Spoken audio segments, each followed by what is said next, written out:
네, 안녕하세요. 이원재입니다. 이원재 끝내주는 경제 3월 24일 월요일 라이브 시작하겠습니다. 김학균 신영증권 리서치센터장님 모셔서 말씀 듣겠습니다. 안녕하세요. 어서 오세요. 네. 오늘은 아침에 정치적인 이벤트가 헌법재판소 한덕수 총리 이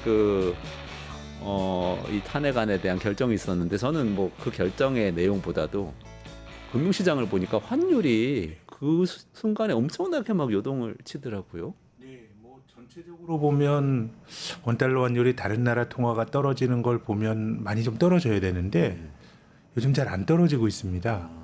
근데 이제 우리가 보통 환율을 달러나 엔과 많이 보는데 달러나 엔은 중앙은행들이 미국의 연준이나 일본은행이 돈을 뭐 많이 풀고 줄이고 해가지고 그들의 통화 정책에 따라 환율이 많이 결정되는데 제가 최근에 좀 눈여겨보는 환율이 태국 바트, 필리핀 페소 네. 뭐 이런 나라는 다른 의미가 있는 게 아니고 그냥 경제가 큰 부침 없는 나라들이거든요. 이런 나라들과 비교해 보면 한국 원화가 최근 10년 내 제일 약합니다. 그건 우리나라가 그만큼 불안하다는 뜻인가요? 불안보다는 뭐 정치적 이슈 이런 것도 있지만은 한국 경제가 가졌던 여러 가지 경쟁력들이 조금 약해지는 거 아닌가 그런 우려가 저는 투영이 되어 있는 것 같아서 그래서 환율은 우리가 좀 앞으로 좀 눈여겨 살펴야 될 변수라고 생각합니다. 환율이라는 게 우리 원화의 가치를 보여주는 어떤 지표니까. 네, 한국 경제 또 한국 사회 시스템의 안정성 이런 것들이 이제 결국 환율을 통해서 나타난다고 생각합니다. 그렇군요. 센터장님 말씀이 다 맞으시는 것 같아요. 지난번에 무슨 저희 말씀을? 나오셨을 예, 예. 때 또 이 환율 문제도 그렇지만 올해는 미국 시장은 약간 주의할 점들이 많이 보이고 한국 증시는 조금 기회가 있을 수도 있지 않나 이런 말씀을 좀 주셨거든요. 상대적으로. 근데 보니까 연초부터 이게 뭐 트럼프 정책이 좀 불안정해서 그런지 미국 증시에는 상당히 좀 불안이 있고 네, 네. 한국 증시는 상대적으로 나아 보이고 이런 흐름이 있네요. 사실 뭐 한 석 달 가까이 되는 연초 세 달 보면은 뭐 한국이 괜찮고 또 홍콩이 괜찮습니다. 근데 한국, 홍콩 이런 데가 최근 몇 년 동안 참 안 좋았던 시장이니까 이게 뭐 대단한 통찰이라기보다는 사실 뭐 주식이라고 하는 게 한 방향으로 계속 떨어지는 것도 아니고 한번 계속 올라가는 것도 아닌데 미국은 밸류에이션도 좀 비싸고 좀 좋은 것들을 많이 투영하고 있는 것 같고 뭐 아직까지는 제 생각에 한국은 그냥 뭐 작년에도 떨어지고 그동안 잘 못 올랐던 주가 지수가 한 8년 전 수준입니다. 그러니까 나름 여러 가지 악재에 대해서 내성을 갖는 건데 뭐 독자적으로 올라갈 수 있는 힘을 가진 것 같진 않고요. 뭐 제 생각에는 뭐 상법 개정이나 이런 어떤 지배 구조와 관련된 변화가 나타나면 제 생각엔 뭐 한국도 독자적인 상승 동력이 생길 것 같고 나머지는 뭐 어쨌든 좀 주가가 많이 못 오른 데 따른 기저 효과가 또 미국은 또 많이 오른 데 따른 역기저 효과가 작동하고 있는 게 아닌가 싶습니다. 기저 효과 때문인가요? 트럼프 행정부가 관세 정책 같은 거를 내놓으면서 조금 불안해지면서 주가가 영향받은 건 아닌가요? 뭐 굳이 따지면은 이제 미국이 트럼프를 빼고 보더라도 S&P 500 지수의 이제 PER이 이익과 주가를 비교한 PER이 지금 한 22배쯤 됩니다. 근데 역사적으로 S&P 500 PER이 20배 이상에서 주식을 사면 1년 지났을 때 연평균 등락률이 한 0.9%입니다. 근데 3년, 5년, 10년이 전부 마이너스였습니다. 그러니까 트럼프가 아니더라도 미국 시장이 자체적으로 이익 대비 주가가 비싸다라고 하는 거는 트럼프 집권 이전까지 만들어져 있었던 조건인 것 같고요. 어쨌든 뭐 트럼프가 들어와서 뭐 장기 금리가 참 안 떨어집니다. 트럼프의 관세 보가가 물가 높이고 인플레이션을 계속 자극을 하면 이제 금리가 안 떨어지는데 뭐 그러다 보니까 최근에 미국 지표 중에서 좀 눈여겨보고 있는 게 소비 지표가 좀 흔들립니다. 미국 GDP의 한 70% 정도가 민간 소비거든요. 뭐 소비 심리 지표나 아니면 소매 판매 같이 실제로 미국인들이 쓰는 지표들이 흔들리고 있기 때문에 제 생각에 이제 미국 주식도 원래 비쌌지만 트럼프 정책도 결과적으로 미국 증시에 가장 좀 부정적인 영향을 전 주고 있다고 생각합니다. 그게 물가 때문에 그런 건가요? 어떤 이유 때문에 그 소비 심리에 그렇게 영향을 끼칠까요? 저는 뭐 물가가 굉장히 뭐 크다고 생각합니다. 이번 주에 뭐 개인 소비 지출 이런 것도 발표됩니다만은 미국이 그래도 중앙은행이 안정적으로 생각하는 인플레이션 목표치가 2%인데 이제 미국의 소비자 물가 지수가 3% 전후에서 왔다 갔다 하고 있고 특히나 이제 변동성이 큰 에너지 가격 같은 걸 뺀 핵심 소비자 물가 지수도 지금 3% 넘게 형성이 되어 있으니까 그렇게 되면 금리가 잘 안 떨어지거든요. 네. 그래서 금리가 높게 유지가 되면 장기적으로 보면 경제에서 탈이 납니다. 아. 예, 소소하게는 뭐 소비에 영향받고 이런 것도 있지만은 네. 예, 저는 뭐 미국에게 가장 저는 부정적인 영향을 주고 있다고 봅니다. 그게 달걀값이 너무 비싸져가지고 집에서 다 키운다고 미국 사는 예, 분이 그런 그런 얘기가 막 얘기도. 나오더라고요. 예. 그럴 정도로 물가가 영향을 주고 있다.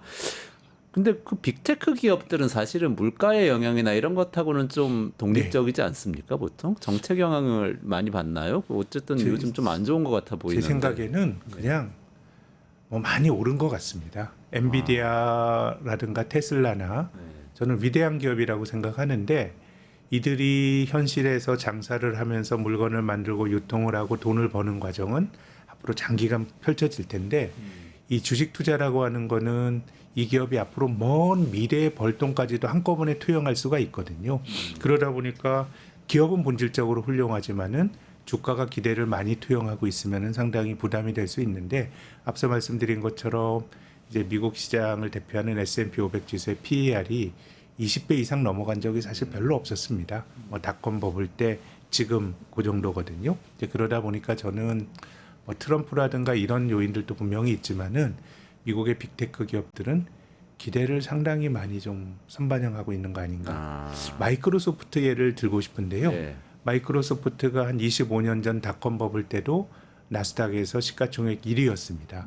근데 지금 애플과 더불어서 시가총액 1위를 지금도 다투고 있거든요. 그럼 굉장히 좋은 기업이죠. 근데 닷컴 버블이 끝났을 때 마이크로소프트가 한 65% 조정을 받았는데요. 많이 오르면 그렇게 조정받을 수 있습니다. 근데 그 이후에 한 13년 동안 주가가 못 올랐어요. 횡보했는데 13년 동안 마이크로소프트가 뭐 적자를 냈냐? 그게 아닙니다. 주당 순이익이 매년 연평균 13년 동안 한 10%가량 늘어났는데도 닷컴 버블 때 그 기대까지 다 주가가 투영하고 있으니까 이제 조정을 받는데 저는 이제 미국의 빅테크 기업들을 비롯해서 뭐 한국의 전 삼성전자도 마찬가지인데 좋은 기업들에 우리가 투자를 할 때는 이 기업은 좋은 기업이니까 좀 비싸게 줘도 상관없어라고 하는 굉장히 어떻게 보면 경계심을 좀 약하게 하면서 주식을 사는 경우들이 있는데 저는 어떤 자산이건 비싸게 사는 행위가 정당화될 수 있는 자산은 저는 없다고 봅니다. 그것이 강남 아파트건 아니면은 뭐 미국의 위대한 빅테크 기업의 주식이건 그래서 저는 좀 비싸다라고 하는 게 조정의 본질이라고 생각합니다.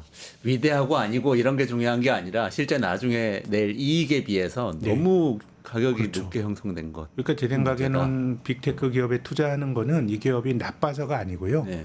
굉장히 훌륭하지만 비싸게 주고 사서 낭패를 보게 되는 경우가 있는데 저는 뭐 미국의 빅테크 기업들의 주가가 뭐 끝났나 이건 잘 모르겠습니다만은 어쨌든 상당히 역사적으로 보면 비싼 가격에 거래가 됐기 때문에 그 점만으로도 경계심을 가지고 보는 게 저는 옳다고 봅니다. 트럼프 행정부 정책을 보면 그런데 예를 들면 AI 관련 규제는 과감하게 뭐 완화하겠다 이렇게 이야기도 하고 네. 또 스타게이트 같은 프로젝트 하면서 민간 자본을 끌어다가 그 기업들한테 투자하도록 만들어주는 것 같기도 하고 네. 또 테슬라하고는 굉장히 밀착돼 있는 것 같기도 하고 해서 네.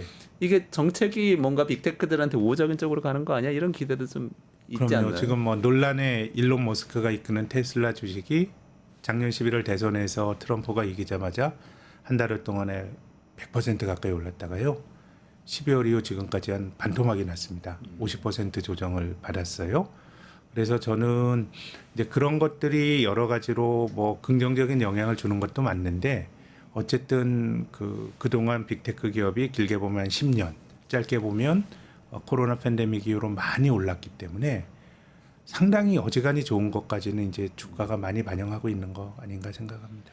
그러면 빅테크는 많이 올랐으니까 그렇다 네. 치고요. 다른 영역들로 있지 않습니까? 네. 미국에 뭐 소비자라든지 또는 네. 뭐 중소형주도 있을 거고 네. 다른 영역들은 어떻습니까? 지금은 빅테크 기업들 조정을 받는 거에 비하면 미국의 전통 산업으로 형성이 된 주식이 다우지수 이런 거 있죠. 이런 쪽은 상대적으로 덜 떨어졌습니다. 이제 그렇긴 한데 저는 선호가 바뀌는 과정이 그런 것 같습니다. 참 시장이라고 하는 게 냉혹한데 미국의 빅테크 기업들은 아주 훌륭한 비즈니스 모델을 갖고 있지만 조금 비싸 보입니다. 근데 예컨대 뭐 한국 기업도 거기 속하는데 한국 기업들은 참 걱정이 많은데 벌어들인 이익이나 자산 가치 대비 쌉니다. 근데 지금 투자자들이 가지고 있는 선호는 비싸더라도 내가 비즈니스 모델이 좋은 쪽으로 간다는 쪽으로 지금까지 한 10년 온 거거든요. 그래서 이게 시장을 이끄는 주도주, 시장의 헤게모니가 바뀌기 위해서는 빅테크가 비싸니까 상대적으로 싼 주식으로 가자라고 하면 참 시장이 조화로운데 그렇게는 안 되고요. 앞서간 게 죽어야 됩니다. 사람들이 여기에 대한 기대가 완전히 꺾여야 네. 야 이거 좋다고 들어갔는데 역시 너무 비싼 주식은 힘들어라고 생각을 해야 싼 쪽으로 가고요. 그럼 어떻게 보면 빅테크 기업이 선도주잖아요. 그럼 이게 꺾일 때 못 올랐던 주식들 예컨대 미국의 중소형주, 미국의 가치주, 한국 주식이 버티느냐. 지금처럼 미국 주식이 좀 마일드하게 조정받으면 한국 같은 데 올라갈 수 있는데 빅테크가 세게 조정받으면 같이 떨어집니다. 그렇기 때문에 저는 미국 주식과 한국 주식이 뭐 완전히 서로 달리 가는 길이 계속 영원하다고 생각진 않고 다만 이제 이게 끝나야 다른 쪽에 어떤 주도주가 나타나게 되는데 우리나라가 이제 지금은 미국 주식이 잘 나가고 하는데 한 14, 15년 전에 인기 주식은 중국이었죠. 중국 주식이 저는 지금 그 테슬라라든가 엔비디아 사는 것과 15년 전에 중국 주식 사는 사람들 마인드가 다르지 않았다고 봅니다. 이제 중국이 커가니까 여기 돈을 묻어두자라는 건데 그 당시에 한국에서 중국에 대한 기대를 투영하고 있었던 기업이 자동차, 화학, 정유, 차화정이라고 하는 게 중국이 끝없이 성장할 테니까 우리나라 차화정도 끝없이 올라갈 거라고 생각을 하면서 기대가 이제 모였거든요. 근데 차화정이 완전히 처참하게 망가지니까 그 다음부터 한국에서 싼 가치주들이 올라가는 게 2, 3년 지나갔거든요. 그래서 저는 지금은 장기적으로 보면 이제 미국의 빅테크가 꺾이게 되면 다른 스타일의 주식들이 올라갈 가능성들도 좀 봐야 되는데 근데 다음 타자가 올라가기 전에는 파괴적인 조정의 과정이 미국 주식이 심하게 부러지면 뭐 한국이 지난 두세 달처럼 버티기 힘들 거라고 봅니다. 다만 한국은 좀 덜 떨어지겠죠. 네, 미국처럼 가격 부담이 크진 않으니까요. 그러니까 지금은 한국 시장에 대해서 기대를 하는 것도 그럼요. 너무 기대를 할 수는 없다. 미국이 안 되는데 한국만 된다 이거는 이랬던 적이 없고요. 예컨대 뭐 지금 두세 달 정도는 미국보다 한국이 나은데 한 반년 이상 미국 증시가 안 될 때 한국 증시가 올랐던 사례가 딱 한 번밖에 없어요. 2001년 4분기부터 2002년 1분기까지 그 당시가 이제 김대중 대통령 때였는데 그때 우리나라가 내수 보양을 빨리 하려고 카드법을 만들었거든요. 그러니까 성장률이 막 민간 소비가 폭발하면서 미국 주식은 떨어지는데 한국 주식은 2분기 동안 미국 주식과 별도로 잘 움직였는데 이제 그거 제외하면은 실은 이제 미국이 떨어질 때 한국이 장기간 버틴 적은 없었기 때문에 뭐 전체적으로 미국 시장이 재미없는 정도라 그럼 제 생각엔 뭐 한국 같은 데가 지난 두세 달처럼 괜찮게 움직일 수 있는데 미국이 심하게 조정받으면 저는 그 여파가 한국으로도 온다고 봅니다. 다만 이제 그게 끝나고 나면 이제 비싼 주식에서 별 볼 일 없지만 싸고 배당 잘 주는 주식들도 봐야지라고 하게 되면 제 생각에는 이제 한국 주식에도 좀 기회가 열릴 거라고 봅니다. 그런 시기가 오래 올까요? 저는 뭐 그 끝없이 올라가는 주식은 없기 때문에 미국의 기술주들은 특히 트럼프의 정책 자체가 어쨌든 많이 오른 미국의 기술주들에게 부정적으로 의도했건 안 했건 간에 영향을 주고 있기 때문에 저는 뭐 조금 긴 호흡으로 본다 그러면 그동안 잘 나갔던 데에서 기회를 보시는 것보다 좀 잘 상대적으로 가격이 싸고 이런 쪽에서 좀 기회를 보는 게 저라면 그렇게 하겠습니다. 트럼프 정책 중에 빅테크한테 그렇게 좀 안 좋은 영향을 끼치는 정책이 어떤 그런 건 없죠. 제 생각에 이제 아까 말씀드린 것처럼 뭔가 물가를 올려서 금리를 높게 유지한다라는 게 사실 이제 이건 조금 그 교과서에 나온 얘기긴 합니다만은 미국에 있는 빅테크 기업들이 이제 이익 대비 주가가 고평가됐다라는 거는 먼 미래에 벌어들일 이익까지 지금 주가에 당겨온 거거든요. 근데 먼 미래의 이익을 지금 주가로 환산하려 그러면 이자율이 높아지게 되면 지금 가지고 있는 돈의 가치가 높아지고 먼 미래에 벌어들일 이익의 가치는 떨어지기 때문에 이자율이 높아지게 되면 상대적으로 빅테크 기업들이 뭐 조정의 계기가 되곤 합니다.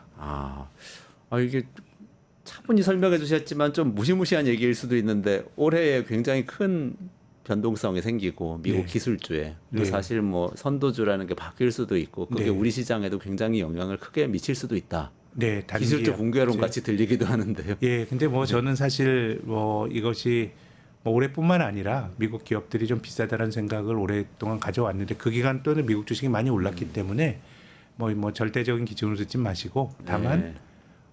사이클이 없는 자산은 없다. 네. 한없이 가는 자산은 없다라는 말씀은 뭐 드릴 수 있을 것 같습니다. 그게 일단 올해 주가가 어떻게 될 거냐 이런 관점에서 볼 수도 있지만 지난번에 나오셨을 때 주셨던 말씀이 계속 전 머릿속에 맴도는데요. 미국이 진심으로 지금 네. 관세도 올리고 네. 제조업 공장도 자기 나라로 다 유치하고 하는 것 같다 이렇게 말씀 주셨잖아요. 네. 이게 구조적으로 뭔가 변동을 주진 않습니까?